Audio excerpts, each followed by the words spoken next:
Okay, you know, Kirk makes all kinds of surfboards and every kind of surf riding vehicle, wave riding vehicle there is.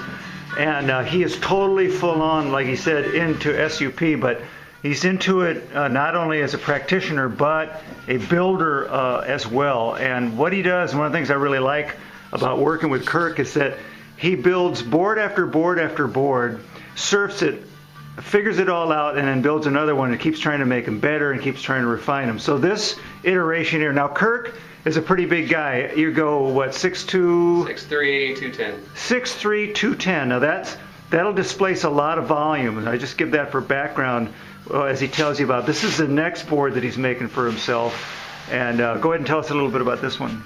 This is 8'6", 29.5 inches wide, 4 and 11/16 thick. So it's thick, but all the volume is sort of right on the stringer, right in the middle of the board, right under where I'm standing.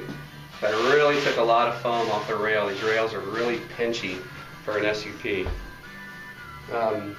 This is 129 liters, so this is about the bottom end in terms of volume for me, for a guy my size. So we'll see. It'll surf insane. Hopefully it floats me. So tell us a little bit about this shape. Now, are you going to stay with this square tail, or is that going to get... It's going to be a swallowtail. Okay. This is 1.25 pound pressure molded EPS blank. So it's extremely light. No stringer.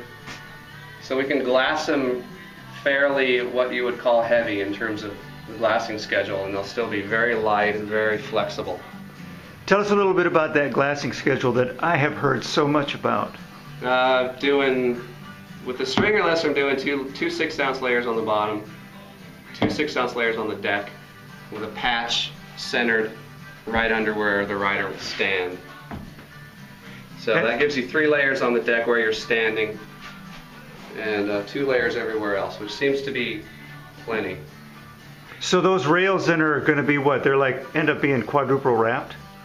Yeah, they'll have four layers on. 4 layers of 6-ounce on the rails. Right. Because I know on my board, I've got a little bit more than that. We're going to go a little bit lighter on the glassing schedule for a SimSup 2.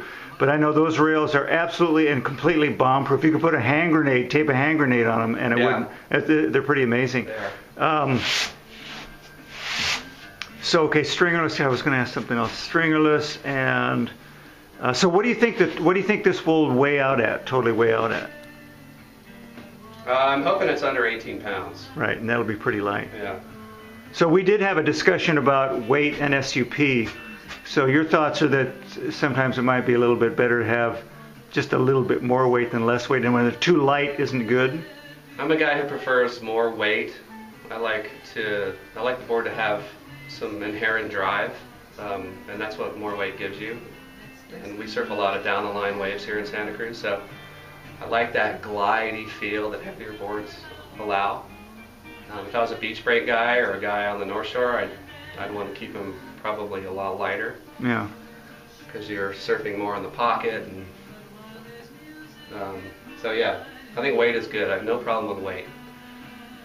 Cool. All right, let's go take a look at SimSup 2 and a lot of foam. Brush that corduroy out of it. Yeah.